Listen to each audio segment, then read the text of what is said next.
This here is the all-new Audi Q5, new generation, new platform, combustion engine, mild hybrid, plug-in hybrid, everything you need to know about this here with Thomas Nautical in 4K, full screen, full length. And we start here with our ultra blue Q5. This is here the SQ5, the performance model that will come again. And usually the SQ5 would have bright accentuations here around the front grille. However, this one here equipped with the extended black package, and therefore everything then here is darked out, so you can pick it like this.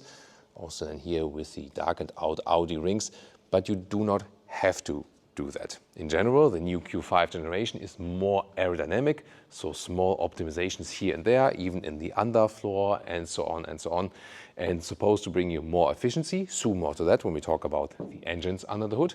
New light technology, here this then the optional matrix LED. You have LED, LED Plus, and then the matrix LED as the top trim. You can pick individual light signatures, for example, and you also have these turning cascading indicators, cascading turning indicators. That's the way. This is the way. And then towards the side profile, slightly increase in length, like 3.5 centimeters or 1/2 inches in comparison to the predecessor. This here now 4.72 meters or 186 inches. Wheels from 17 to 21 inch, and these are indeed the biggest one available. Wow, this looks really stunning, doesn't it? In this case also here with the red brake calipers as a contrast for the SQ5. And you can see it has this typical SUV shape, strong shoulder area or hip area, and it will also be again available as the Q5 or SQ5 Sportback, where it's a little bit cut off then here in this area. This is to come a little bit later. The SUV version will launch first. You can also see here the wheel arches are painted in vehicle color like this. And then in this case then you have with the SQ5 here this high gloss black insert then at the side together with the black package, of course.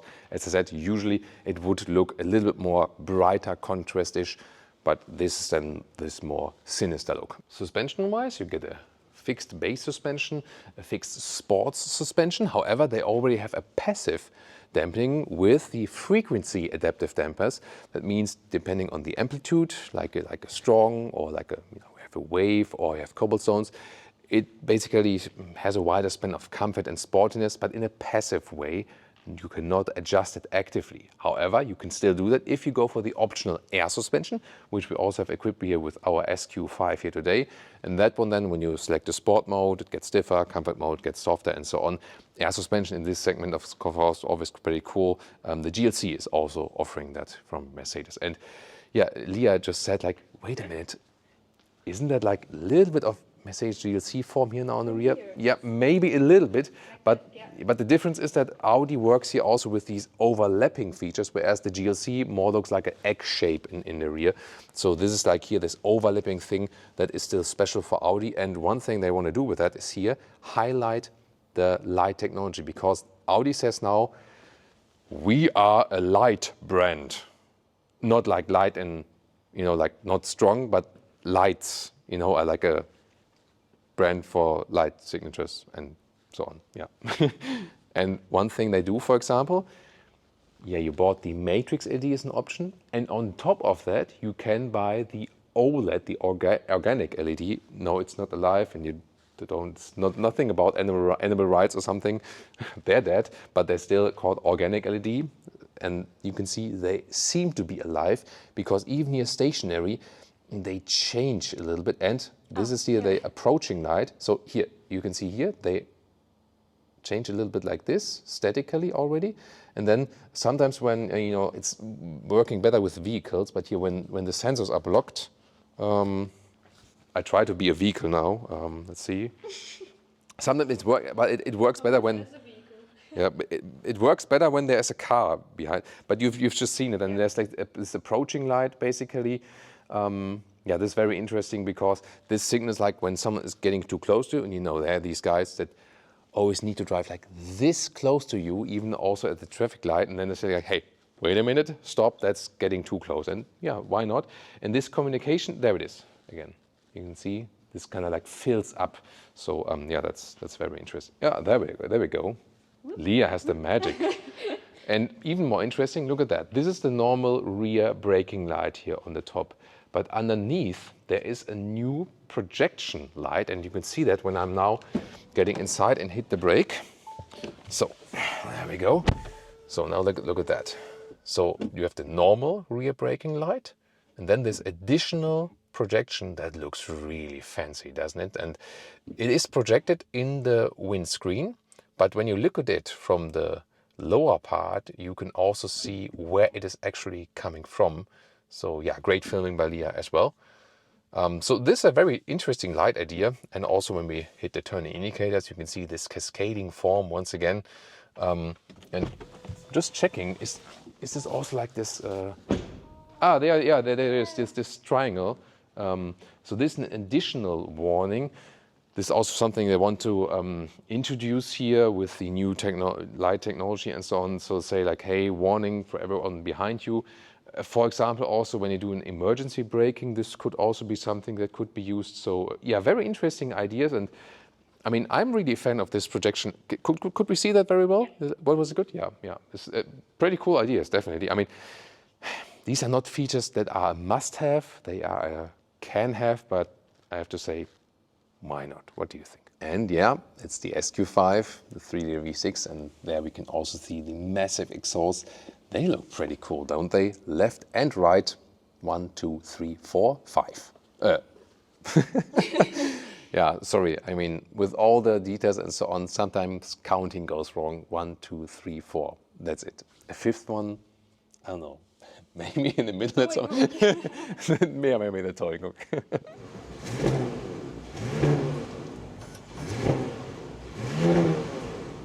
Acoustic front windshield, by the way, is standard. Option, you can also get acoustic side windows for better NVH comfort. However, acoustic side windows in the rear are not available. Okay, and then let's talk about the engines. Lift it up, and we're starting here with the most powerful one, the typical well-known 3-liter V6 here in the SQ5, 367 horsepower. All-wheel drive, still with a rear-wheel bias. Here I also have this nice Audi Sport design. But if you want to go a little bit more efficient, you start with the 2-liter TFSI, so like turbo petrol engine, 204 horsepower, front-wheel drive or all-wheel drive, and the 2-liter TDI, also 204 horsepower and all-wheel drive. Later on, there are plug-in hybrids to come based on a 2-liter TSI as well, and then with a new bigger battery, so around 26 kWh gross, probably again 20 kWh net battery like in the other VAG products, and they will also have a relatively high horsepower output. Interesting is that all engines, besides the plug-in hybrid, that is like a bigger plug-in hybrid anyway, so here the V6 and also the 2-liter turbo engines, diesel and petrol, they all have mild hybrid technology, 48-volt board net, with a relatively large battery for an MHEV system, so 1.7 kWh gross battery. So considering then it's not a plug-in hybrid or a typical like Toyota built-in hybrid, relatively big battery, so that means you will have some electric moments when rolling, you can recuperate energy and so on, or regenerate energy. And the thing is that this is supposed to give you more efficiency, at the same time also a little bit more power boost. And here this vehicle is Tambora Grey S-line, but not the SQ5. However, S-line and SQ5 are pretty similar in the styling, just that this one does not have the black package in this case. And you can see here the brighter Audi rings, which look more present, I feel, especially when they are not three-dimensional, but now more two-dimensional in this new styling. I think it is needed that they are bright, because otherwise you look in the back mirror and when the rings are darkened, I was like, what is this? I don't even know what brand this is, you know? So I think it's really important to have the bright Audi rings and not to dark them out, my opinion. Maybe you think differently. We can also see the gray here, accentuations, also here at the sides. Once again, painted wheel arches. You can also get exactly this color as contrasting wheel arches, but of course it doesn't work then when it's also this paint. But you could go for a different paint and then this color as a contrasting paint. But there is no black plain plastic wheel arch anymore, so they want to give that like a more upmarket styling. I do prefer here the chrome frames around the window. Do you? Tell me in the comments, please. And also 21-inch wheels, but in a different styling. I think they look also pretty stunning. And then towards the rear, what is very interesting, here you can once again see this Audi Sport badge. just that this does not have an S then. So this means then a Q5 in the S-line. And indeed, no fake exhausts anymore, because even here the 2-liter TFSI, like the lower petrol engine, has a real exhaust. The air does go through. So indeed, years of work for the autofuel fake exhaust police have paid off, and Audi has removed the fake exhaust.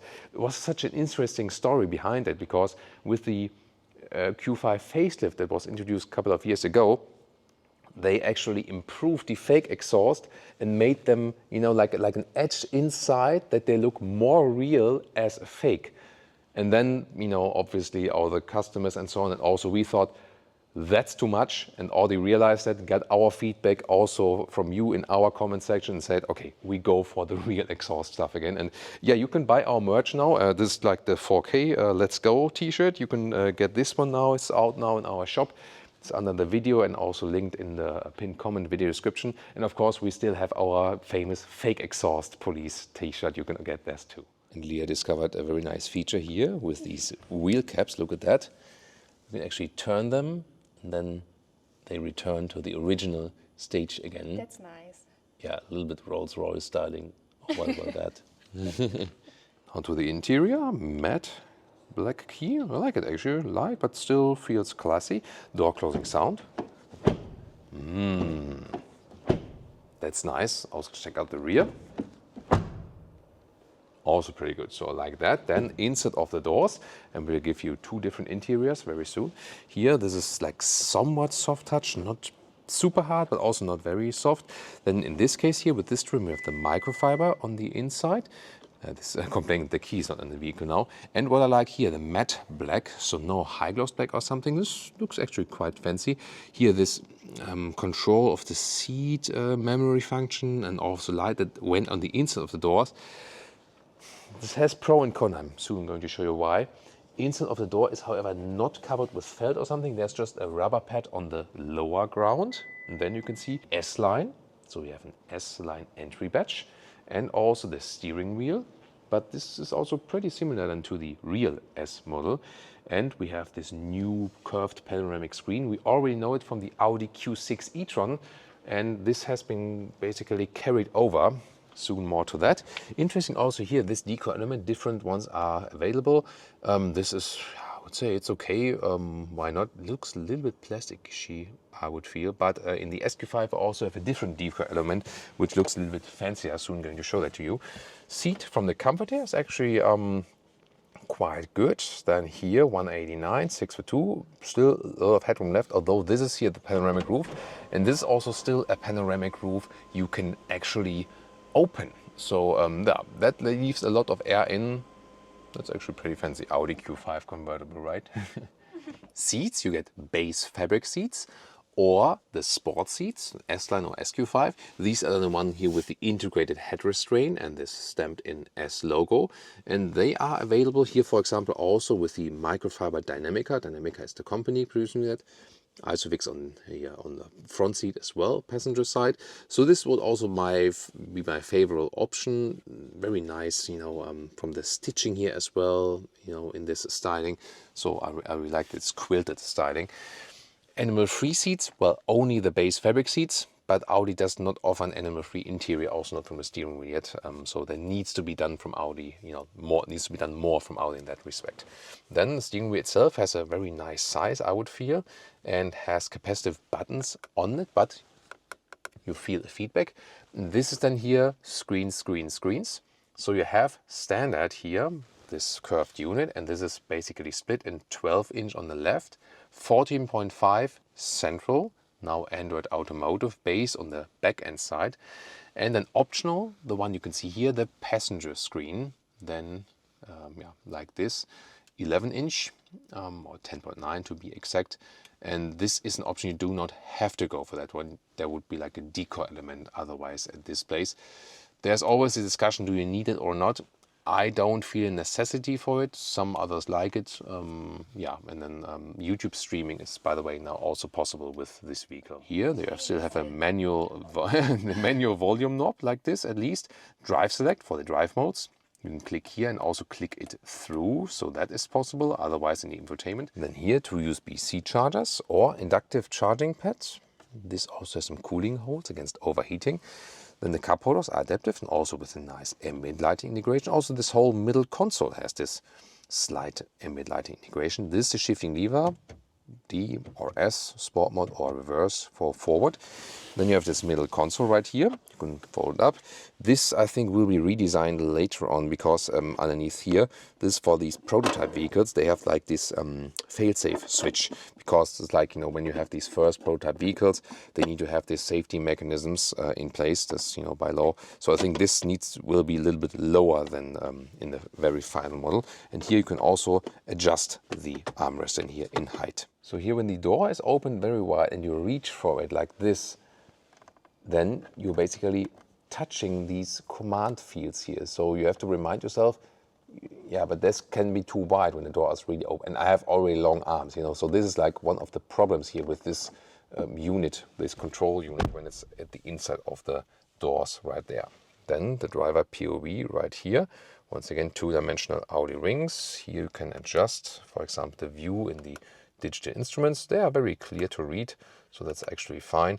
And yeah, like the layout we know from the Q6 e-tron recently. And you also get a head-up display like this. And there we also once again see our SQ5, where we soon get over once more. And then when you look to the right, you have this new large infotainment system, the largest that is available with Audi at this moment. Here you can also pick the individual driving modes, for example, and you can see the air suspension also adjusts to that. So a completely new view here to everything.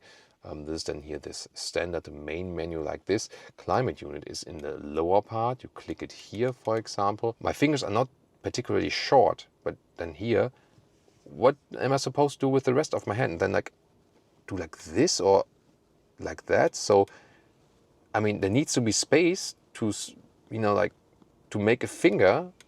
And you see what I mean? This is a huge design issue. Am I supposed to rest my hand like this and then do like that? And then you don't, I don't know. So this is to me a big design fail here in the interior. Rear seats here, the door doesn't open too wide for installing child seats and so on.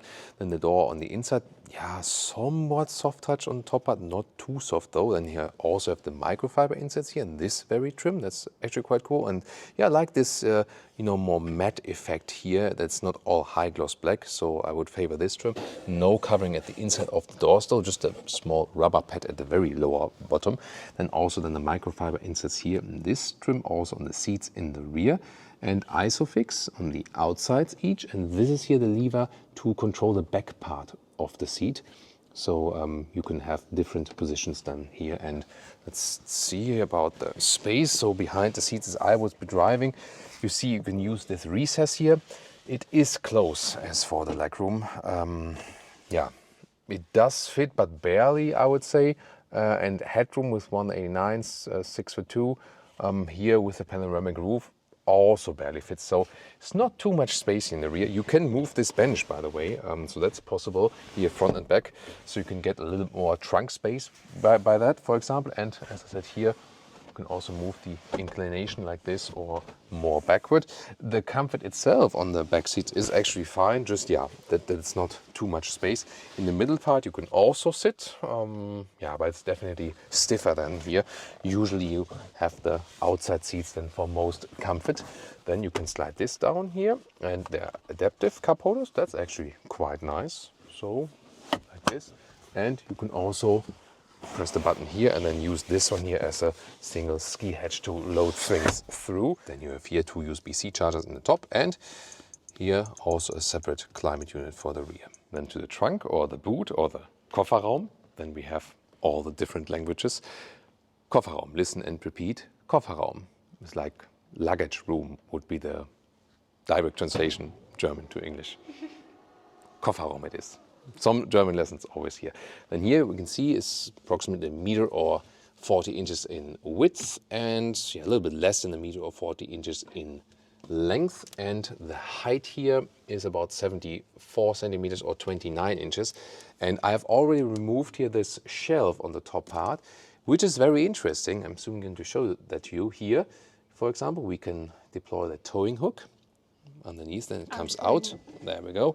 Then 2 tons for the front-wheel drive version, 2.4 tons for all all-wheel drive versions, like here also the SQ5. If you have the air suspension, you can also here lower the vehicle in the rear a little bit for easier loading in and out. This step here has become a little bit less than before, actually. Did I say 520 liters already? So it's 520 liters in total. But they still wanted to keep a little bit of a step that, you know, when you accelerate hard, like here with the SQ5, and then maybe after it opened the trunk, like nothing is falling towards you or something. That was the reason behind it. And now to this parcel shelf, which is really interesting because you can hide it underneath. It's a great idea. So here you can put this one up, and there it is. You can store it there. So you need to remove this part here. This is not the most beautiful thing then. And then it's like here, I need to push it a little bit like this here, and then you put it here in first, and then you push it on the other side a little bit. So because you know that these things, they maybe fly around in the garage or something, but by that you can always take it with you. It's cleverly and cleanly stored. There we go. Wasn't too bad. So this, by the way, like some charging equipment here for the studio, that the battery doesn't get empty when the lights are running all time. So this is not standard equipment in this case. Yeah, what is standard equipment with the modern Audi? Hardly anything. That's the thing. That's also the thing why people tend to buy Teslas now, because they say, hey, I just pay one price and have everything included and don't have to owe like 3,000 years in the configurator. However, what Audi is doing, that they try to make it a little bit more simplified and do more like packages instead of like all single individual options. So more going in the like US market strategy and so on. So then here we can also install it, like, slide in there and then press it like this. And there we go. And then we have our classic slider here, the classic cover. There we go. And we can also fold the seats left and right. Yeah, for that it would have been better when it's still out. Sorry for that. But I think you can still very well see it. Then you have to go through, and then you can push it down to fix it really. Yeah, that doesn't really work yet because of the front seat. But you can fix it here on the lower part, and then you have to unfix it again, unlock it again to put it up. And the complete length would be 1.75 m or 69 inches. And this is here our SQ5 interior, with the only difference that, yeah, the ambient lighting has a different color, but you can individualize that here, this light bar and so on.